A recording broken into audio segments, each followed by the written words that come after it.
परमपिता परमात्मा हमें ये समझाने की चेष्टा करते हैं कि काल भगवान ने सारी उल्टी रीति हमारे चिपका रखी है।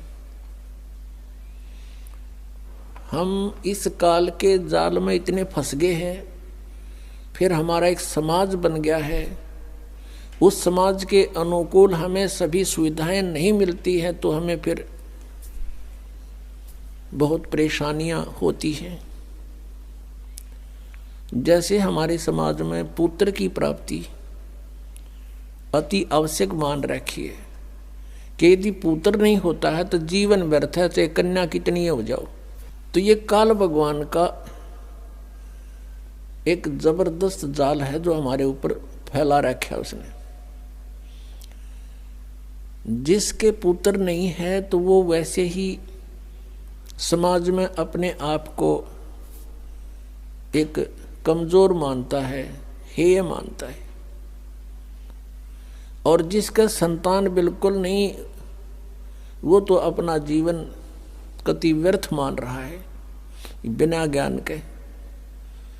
हम दुखी बिना ज्ञान के हैं यहाँ पर। जब हमें ज्ञान हो जाएगा फिर ये बातें हमें दुखी नहीं करेंगी। फिर उसके अतिरिक्त जैसे चलो ये भी सब्र किया, भाई कन्या कन्या होगी, पुत्र नहीं हुआ, आगे फिर उन बहनों को, उन कन्याओं को कितना कष्ट है।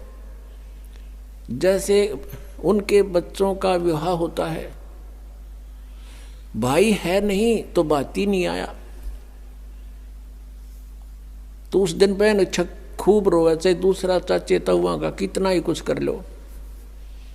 फिर एक हमने और बना रखा है रक्षाबंधन।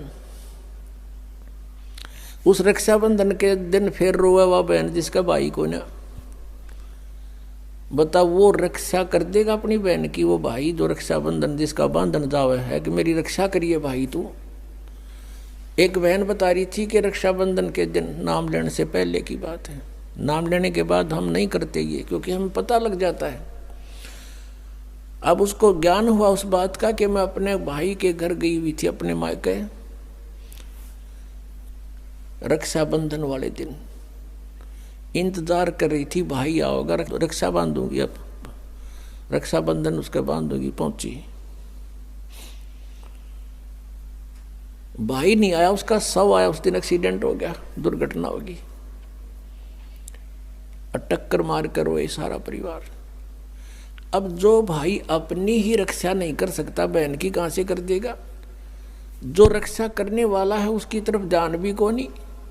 तो परमात्मा ये याद दिलाते हैं कि तुम समर्थ का शरणा गहो रंगोरी हो, और फिर कबू ना हो अकाज राम रंगोरी हो।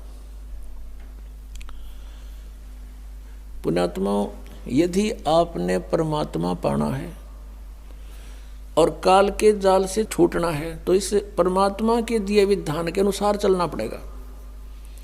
लोक लाज ना कीजिए, निर्भय हो रहिए, ये मन संतों दीजिए तो गोविंद पाइए।